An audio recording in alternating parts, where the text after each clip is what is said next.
என்ற தின்னு கொழுப்பு ஏறிச்சாட்டாக்குது குதிரைக்கு வைக்கிற கொள்ளு வாரத்துக்கு ஒருக்கா ரசத்தை வச்சு ஊத்துன்னு சொல்லுவாங்க. ஆமா, சூப்பர். வணக்கம், நான் உங்கள் Shabdina. Welcome back to Shabdina's kitchen. இன்றைக்கி நம்ம எந்த ஊர்லனா கவுண்டம்பாளையத்தில் இருக்கும், அதாவது கோயம்புத்தூர் இருக்கும். இன்றைக்கி நம்ம வந்து கொள்ளு வச்சு நம்ம பண்ண போகிறோம். கொள்ளு வச்சு உங்களுக்கு எல்லாருக்குமே தெரியும், உடம்பு குறைக்கிறதுக்கு வந்து அதாவது ரொம்ப அதிகமாக வெயிட் போட்டவங்களுக்கு, வெயிட் லாஸ் பண்ணுறவங்களுக்கு இந்த கொள்ளு சாப்பிடுவாங்க. இது எல்லாருக்கும் தெரிஞ்ச விஷயம். ஆனால் நம்ம வீட்டு சைடில் பார்த்தீங்கன்னா இந்த கொள்ளு தண்ணி எடுத்து அதை கொஞ்சம் மிளகு சீரெல்லாம் போட்டு கொடுப்பாங்க. இந்த இருமல் சளி ரெக்கவரி பண்ணுறதுக்குலாம் வந்து ரொம்ப யூஸ்ஃபுல்லாக இருக்கும். அதே டைமில் நோய் எதிர்ப்பு சக்தி அதிகமாக இருக்குது. அந்த மாதிரி இன்றைக்கி கொள்ளு வச்சு நம்ம பார்க்குற ரெசிபி என்னன்னா கொள்ளு ரசம். இன்றைக்கி நம்ம வீட்டில் அடிக்கடி செய்கிற கொள்ளு ரசம் தாங்க. கொங்கு பெல்ட்னாவே கொள்ளு அதிகமாக யூஸ் பண்ணி தான் ரசம்லாம் வைப்பாங்க. அதாவது பர்டிகுலர் கோயம்புத்தூர் மக்கள் வாரத்துக்கு ஒருக்கானாலும் கொள்ளு ரசம் பண்ணிடுவோம். ஏன் கொள்ளு ரசம் பண்ணுறோம் அப்படின்னா அதில் நிறைய மருத்துவ குணங்கள் இருக்குது. சளி பிடிச்சிருச்சுனாலும் சரி, உடம்பு வலி, காய்ச்சல், இருமல், சளி எல்லாத்துக்கும் கொள்ளு ரசம் சாப்பிட்டாங்க. அதே மாதிரி பார்த்தீங்கன்னா கெட்ட கொழுப்பெல்லாம் உடம்புல இருக்கிற கெட்ட கொழுப்பெல்லாம் நீக்கிறதுக்கு, அதுவும் இல்லாமல் சலுப்பாக இருக்குதுன்னு சொல்லுவோம். எந்த சலுப்புனா உங்கள் இதில் சொல்கிற அசதி டயர்டாக இருக்கும். அதுக்கெல்லாம் வந்து பார்த்தீங்கன்னா கொள்ளு ரசம் அடிக்கடி வாரத்தில் ஒரு நாள் 2 நாள் செஞ்சு சாப்பிடுவேன். கொள்ளு வேக வைக்கிற பக்கம் என்ன, கொள்ளு கூட தக்காளி போடுறாங்க. அதுக்கப்புறம் எப்படி தாளிச்சு எப்படி கொதிக்க விட்டு அதுக்கப்புறம் இது வந்து இந்த ரசத்தை எப்படி கம்ப்ளீட் பண்ணுறாங்க. இப்போ வந்து பார்த்தீங்கன்னா கொள்ளு ரசம் வைக்கிறதே 2-3 வகையாக வைப்பாங்க. இப்போ பச்சை கொள்ளே வறுத்து மிளகு, சீரகம், தக்காளி எல்லாம் வறுத்து அரைச்சி கொதிக்க வைக்கிறது ஒரு வகையாக செய்வாங்க. இன்னொருத்தர் என்னன்னா கொள்ளு பவுடர் பண்ணி வச்சுக்குவாங்க. நம்ம சாதாரண ரசத்துலாம் வைக்கும்போது கொள்ளு 1 ஸ்பூன் 2 ஸ்பூன் போட்டுருவாங்க. ஆனால் வந்து முறையாக பண்ணுறது எப்படின்னா கொள்ளு ஊற வச்சு வேக வச்சு தண்ணி எடுத்து பண்ணும்போது அதோட சத்து வந்து கொள்ளுல இருக்கிற சத்து முழுமையாக அந்த தண்ணியில் இறங்கிடும். அந்த தண்ணியில் ரசம் வைக்கும்போது இன்னும் டேஸ்ட் நல்லா இருக்கும். இதுக்கு ஒரு மசாலா ரெடி பண்ணுறாங்க இந்த ரசத்துக்கு. அதாவது மிளகு, சீரகம், பூண்டு நம்ம வீட்டில் எப்படி அரைப்போமோ அதே மாதிரி பக்கத்தில் இவங்க அரைச்சி வந்து அந்த ரசத்தை கம்ப்ளீட் பண்ணுறாங்க. அதில் மிளகு, சீரகம், பூண்டு எல்லாம், பெருங்காயம் இதெல்லாம் சேர்த்து வந்து ரசம் வைக்கும்போது பார்த்தீங்கன்னா அந்த ரசம் வந்து கொஞ்சம் கெட்டியாக இருக்கும். அந்த ரசம் வந்து சாப்பாட்டில் ஊற்றி பிசைஞ்சு சாப்பிட கூட வேண்டாம், நீங்கள் அப்படியே டம்ளர் ஊற்றியே குடிக்கலாம். அந்த மாதிரி இருக்கும் ரசம். சாப்பிடுங்க, எப்படி இருக்குன்னு குடிங்க. சும்மா மலைக்கும் குளிருக்கும் எப்படி இருக்கு. பிரமாதம். உங்கள் வீட்டில் இருக்கவங்க கொடுத்து வச்சோம் போங்க. இந்த மாதிரி ஏகப்பட்ட விஷயம் செஞ்சுக்க போகிறோம். வாங்க அவங்கள மீட் பண்ணி இந்த கொள்ளு ரசத்தை பற்றி தெரிஞ்சுக்கலாம்.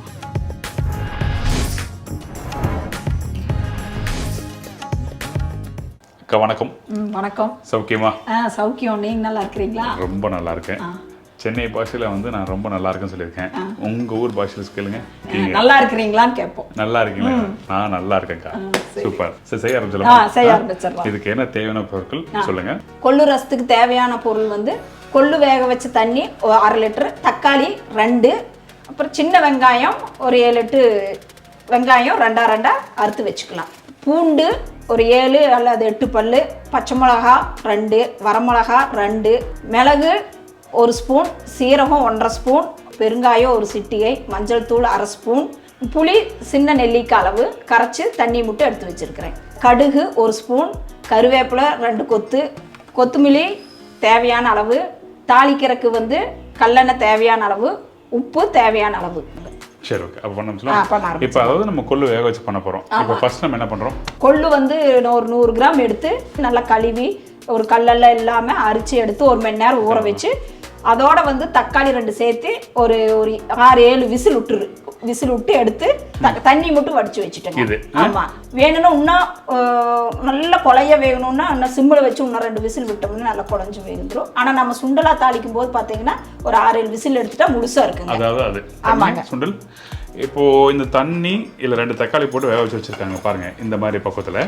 அதே டைமில் இந்த சுண்டல் நீங்கள் வீணாக ஆகாது. இது வந்து அப்படியே வந்து நீங்கள் சுண்டலாகவும் வந்து நீங்கள் வீட்டில் தாளிச்சிக்கலாம். இந்த கடுகு, காஞ்ச மிளகாய், தேங்காய் அவ்வளோதான் முடிஞ்சு போச்சு. சின்ன வெங்காயம் போட்டு தேங்காய் போட்டு எடுத்து சாப்பிட்டுக்கலாம். எதுவும் பொருள் வீணாகாது, நீங்கள் பண்ணிக்கலாம். இல்லாட்டி பருப்பு வேணாலும் பருப்பு பண்ணிக்கலாம், அரைச்சி ஊற்றி குழம்பு வேணாலும் பண்ணிக்கலாம். ரைட்டு. பருப்பு நல்லா கடைஞ்சிட்டு நீங்கள் இன்னும் கொஞ்சம் தண்ணி எக்ஸஸ் ஆகுதுன்னா தண்ணி அதில் ஊற்றி தாளிச்சு போட்டு சின்ன வெங்காயம் 2 கடுகு மிளகு செய்கிறதெல்லாம் தாளிச்சு போட்டு கடைஞ்சி பருப்பாக நல்ல நெய் ஊற்றி சாப்பிட்டு ஜம்முன்னு இருக்குங்க. சரி, ஓகே, டன். இப்போ நம்ம வேக வச்சுட்டீங்க. ஆமாம். அதுக்கப்புறம் நம்ம என்ன பண்ணுறோம், அதுக்கப்புறம் வந்து பார்த்தீங்கன்னா பொடி ரெடி பண்ணிடலாங்க. என்னது, மிளகு, சீரகம், வரமிளகாய், கருவேப்பிலை, பூண்டு. ஓகே. இதெல்லாம் வந்து மிக்சியில் போட்டு இங்கே இருக்கு. ஆமாம், மிக்சியில் வந்து பூண்டு கடைசியாக போட்டுக்கலாம். மிளகு, சீரகம், வரமிளகாய், கருவேப்பிலை போட்டு ஒரு சுற்றிட்டு பூண்டை போட்டு கடைசி ஒரு சுற்றி இறக்கிடலாம். சரி, ஓகே. எப்படி நைஸாக வேண்டாம், குறப்பாக அரைச்சிக்கலாம். இப்போ இந்த மிளகு சீரகம் பூண்டு அரைச்சாச்சு. Okay fine. அது ஆமா நல்லா நைஸ் அரைக்க கூடாது, கொரகொரப்பா இருக்கு. இத பக்குவம் இது கொரகொரப்பா இருக்குங்க. ஒரு 60-70% அரைச்சுக்கலாம். அப்படி இல்ல அம்மி இருந்தாலும் அம்மியில கொட்டிக்கலாம், இல்ல இடிக்கிற கல் இருந்தாலும் இடிச்சுக்கலாம். சரி ஓகே. அடுத்தது வந்து இந்த கொள்ளு தண்ணிக்கு நம்ம தேவையான அளவு தண்ணி விட்டு நல்லா தக்காளி கரைச்சு திப்பி எல்லாம் எடுத்துட்டோம்.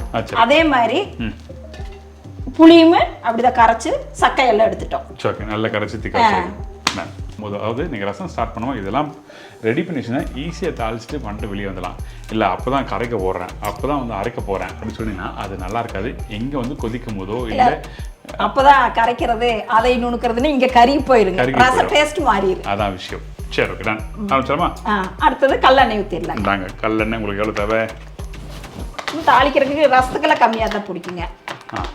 இந்த ரீஃபண்ட் ஆயில் அப்படிலாம் இல்லை இல்லை அது ஏதாவது பூரி ஏதாவது அந்த மாதிரிக்கு வடை அந்த மாதிரிக்குங்க.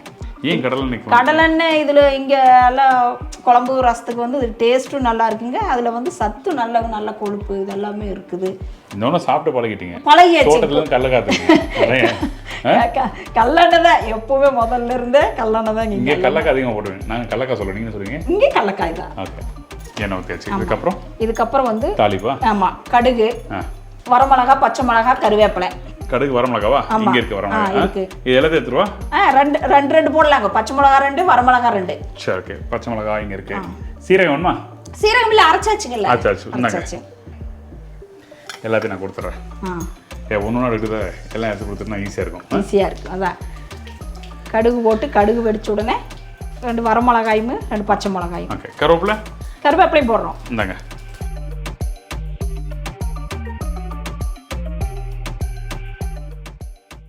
ஓகே கருவேப்பிலை போட்டாச்சு. ஆமா. அடுத்தது சின்ன வெங்காயம். சரி ஓகே. இங்க பெரும்பாலும் சின்ன வெங்காயம் யூஸ் பண்ணலாம். ஆமாங்க ரசத்துக்கு போடுவோம் சின்ன வெங்காயம் போடுவோம். நார்மல் ரசத்துக்கு செய்யறதுக்கு நார்மல் ரசத்துக்கு போடுவோம். கொள்ளு ரசம் எந்த ரசம் வச்சாலும் போடுவோம். தூதுவளை ரசம், செலவு ரசம் எது வச்சாலுமே சின்ன வெங்காயம் பூண்டும் இல்லாம இருக்காதுங்க. சரி ஓகே. சின்ன வெங்காயத்துக்கும் நிறைய மருத்துவ குணங்கள் நிறைய இருக்கு. அதனால இங்க வந்து உணவுல எல்லாத்துலயுமே சின்ன வெங்காயம் இருக்குங்க. ரசம் பார்த்தீங்கன்னா டக்குன்னு பண்ணிடலாம். அந்த தாளிச்சுட்டு அந்த புளி தண்ணியை போட்டு இறக்குனா ரெடி. ஆமா. நீங்க இதெல்லாம் போடுவீங்களா? மல்லித்தூள்லாம் போடுவீங்களா? இல்ல இல்ல மல்லித்தூள் இல்ல. ஓகே.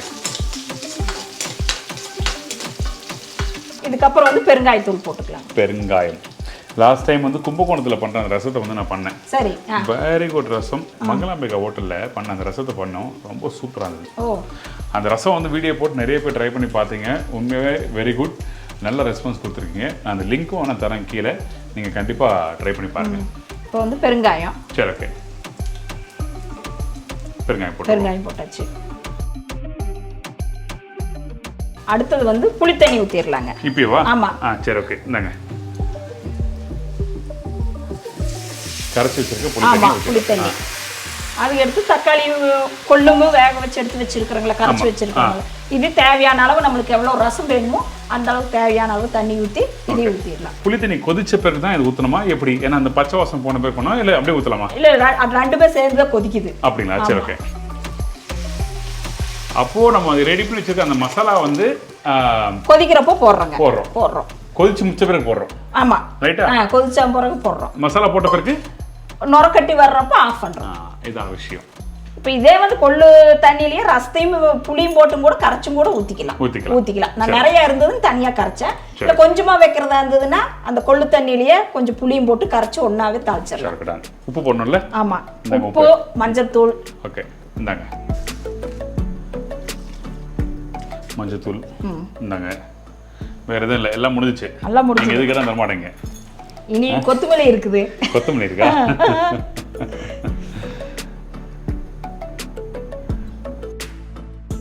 இந்த மாதிரி கொள்ளு ரசம் இங்கே பார்த்தீங்கன்னா கோயம்புத்தூரில் பார்த்தீங்கன்னா இங்கே நல்ல மழை பெஞ்சிட்டே இருக்குது. லைட்டாக அப்படியே தூரல் போடுறது, திடீர்னு மழை வருது. ஸோ இந்த மாதிரி டைம்லாம் பார்த்தீங்கன்னா இந்த மாதிரி ரசம் ரெடி பண்ணி அப்படியே சாப்பிட்டா சும்மா கும்புன்னு இருக்கும். அதாவது சோத்துக்கெல்லாம் ஊற்றி சாப்பிட வேண்டாம், நீங்கள் அப்படியே டம்ளர் ஊற்றியே குடிக்கலாம். அந்த மாதிரி இருக்கும் ரசம். சரி ஓகே. அதே பனிகாலம் அந்த மாதிரி குளிர்காலம் பார்த்தீங்கன்னா உண்மையெல்லாம் வர்ற குளிர்காலம் தான், மழை காலம் அந்த மாதிரி எல்லாம் அடிக்கடி சளி பிடிக்கும். அந்த மாதிரி இருக்கும்போது வாரத்துக்கு ஒரு நாள் கண்டிப்பாக இந்த மாதிரி ரசம் கரெக்டாக வச்சு சாப்பிட்டோம்னா ஜம்முன்னு இருக்குங்க. சூப்பர்க்கா. ரசம் ஆல்மோஸ்ட் எல்லாமே போட்டாச்சு. இப்போ இது நல்லா கொதிக்கணும்ல? ஆமாம், ஒரு கொதி வரணும். ரசம் கொதிக்கிற ஸ்டேஜ் என்ன கேட்டிங்கன்னா இப்போ இதில் வந்து அந்த தண்ணி எல்லாம் மஞ்சத்தூள்லாம் போட்டிருக்காங்க. இப்போ தான் கொதிக்கணும். நல்லா கொதிச்சுன்னா ஒன்றுமே ஆகாது. அந்த புளியோட அந்த பச்சை வாசனை போகணும். அதுக்கு பிறகு தான் இந்த பொடி போடணும். இந்த அதாவது இந்த அந்த பூண்டு, மிளகு, சீரகம், கருவேப்பிலை இதை அரைச்சி வச்சுருக்காங்க பார்த்தீங்களா. இதை வந்து நல்லா கொதி வந்த பிறகு மேலே போட்டு அடுப்பை வந்து பொங்கி வட்டம்னு ஆஃப் பண்ணணும். இதை போட்ட பிறகும் திருப்பி கொதிச்சதுன்னா அந்த ரசம் கசப்பு தன்மை கொடுக்க ஆரம்பிச்சிடும். ஏன் கசப்பு தன்மை கொடுக்கும்? அது பார்த்தீங்கன்னா நல்லா மறுபடியும் கொதிக்க அதோட இதெல்லாம் மாறிடுங்க, டேஸ்ட் இதெல்லாமே மாறிடுங்க. முக்கியமாக மிளகு சீரகம் இருக்கு, அந்த மிளகும் கொதிக்க பக்குவம் மாறும். அதே வந்து பார்த்தீங்கன்னா முதல்ல ஒருத்தர் எண்ணெயில் போட்டு வதக்கிடுவாங்க. ஆமாம், இது அந்த டேஸ்ட் வேறையா இருக்கும். ஆனால் அடுப்பு ஆஃப் பண்ணுறதுக்கு முன்னாடி இது கொத்தமல்லி தலையும் போட்டு ஆஃப் பண்ணி ஒரு 5 நிமிஷம் கழிச்சு எடுத்து சாப்பிட்டோம்னா அந்த சீரகம், மிளகு, வெள்ளைப்பூண்டு டேஸ்ட்டு நல்லா இருக்கு ரசத்துக்கு. சரி, அப்போ கொதிட்டு பார்க்கலாம்.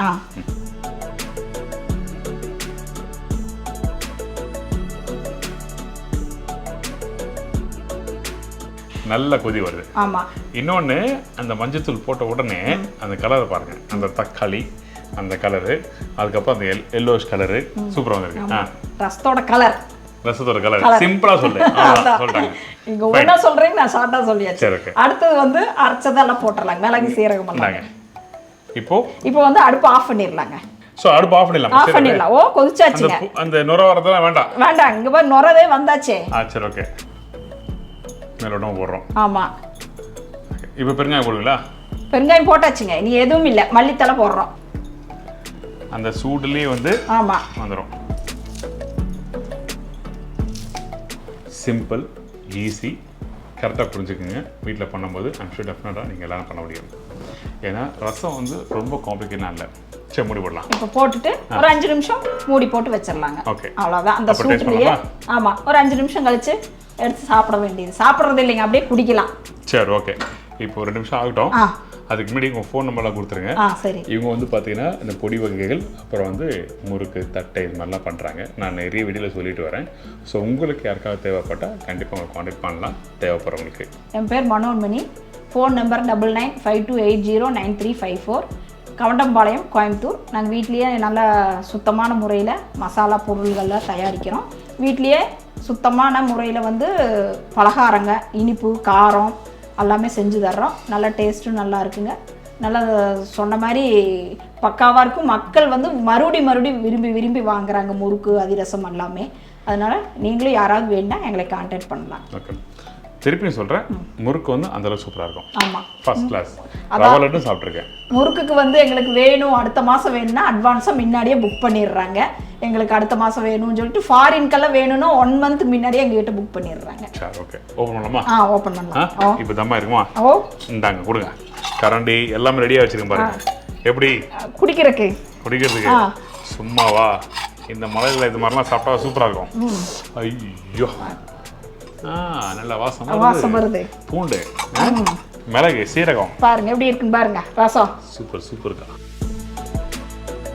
நல்லா சூப்பு சாப்பிடணும்னு சொல்லி ஆசைப்படுங்க. அந்த டைமில் நம்மளோட ரசத்தை சாப்பிட்டாலே போதும், நல்லா சூப்பராக இருக்கும். எந்த ஒரு ப்ராப்ளம் வராது.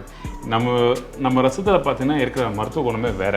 என்னதான் குழம்பு ரசம் என்னதான் சாப்பிட்டாலுமே கடைசியாக ஒரு 2 வாய் சோறு போட்டு ரசம் ஊற்றி சாப்பிட்டோம்னா அதோட இதே வீட்டு சாப்பாடுனா ரசம் தாங்க முதல்ல. இன்னொன்று, இந்த ரசம் ரெடியான பிறகு பார்த்தீங்கன்னா இப்படி கிட்ட எடுத்து வந்து அப்படி பார்த்தீங்கன்னா வாசம் எப்படி இருக்கு? அந்த வாசம் அப்படியே சூப்பராக இருக்கு. அது ஃப்ரெஷ்ஷாக ரெடி பண்ண ரசம் சாப்பிடுங்க. எப்படி இருக்குன்னு குடிங்க. சும்மா மலைக்கும் குளிருக்கும். எப்படி ஐயோ, பிரமாதம், ஃபர்ஸ்ட் கிளாஸ். ரைஸ் கூட வேண்டாம், இப்படிதான். நீங்கள் ஒவ்வொரு பக்கம் ஒவ்வொரு ரசம் சாப்பிட்ருக்கீங்க. இந்த மாதிரி முறையாக செய்கிற கொள்ளு ரசம் எப்படி இருக்குன்னு பார்த்து சொல்லுங்க. ஐயோ, பிரமாதம்.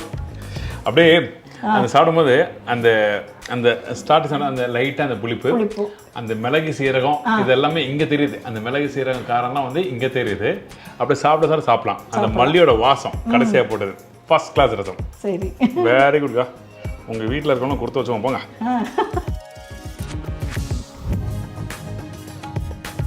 அந்த கொள்ளோட அந்த வாசம், அந்த ஃப்ளேவர், அதுக்கப்புறம் வந்து அந்த டேஸ்ட்டும் வந்து வித்தியாசம். மிளகு, சீரகம், அந்த புளியோட தன்மை, இது எல்லாமே ஃபர்ஸ்ட் கிளாஸாக இருக்குது. மிஸ் பண்ணாதீங்க, ட்ரை பண்ணி பாருங்கள். நிறைய பேர் வீட்டில் ரசம் பண்ணுறது கஷ்டமாக இருக்குதுன்னு நினைப்பீங்க. ஆனால் இந்த மெத்தடில் பண்ண ஈஸியாக பண்ண முடியும். நம்ம ஷெஃப் தீனாஸ் கிச்சனில் ஒரு ஊருக்கு போயிட்டு நிறைய ரெசிபி ஷேர் பண்ணிட்டு வரேன். ஸோ ஒரு ஊருக்கு ஒரு ஸ்பெஷல் இருக்குது, கண்டிப்பாக ட்ரை பண்ணுங்க, உங்கள் எல்லாருக்கும் பிடிக்கும். அக்கா ரொம்ப நன்றி. ரொம்ப தேங்க்யூ. கல்யாணத்துக்கு போகிறதுக்காக ரெடியாக உட்காந்துருக்காங்க, சீக்கிரம் முடிப்பாங்களா அப்படின்னு சொல்லி வச்சாங்க, முடிச்சிட்டோம். நன்றி நன்றி, தேங்க்யூ தேங்க்யூ. இதே மாதிரி இன்னும் அல்டிமேட்டான ரெசிபிஸ் நிறைய பார்க்க போகிறோம். இன்னொரு ஊரில் see you, bye, take care.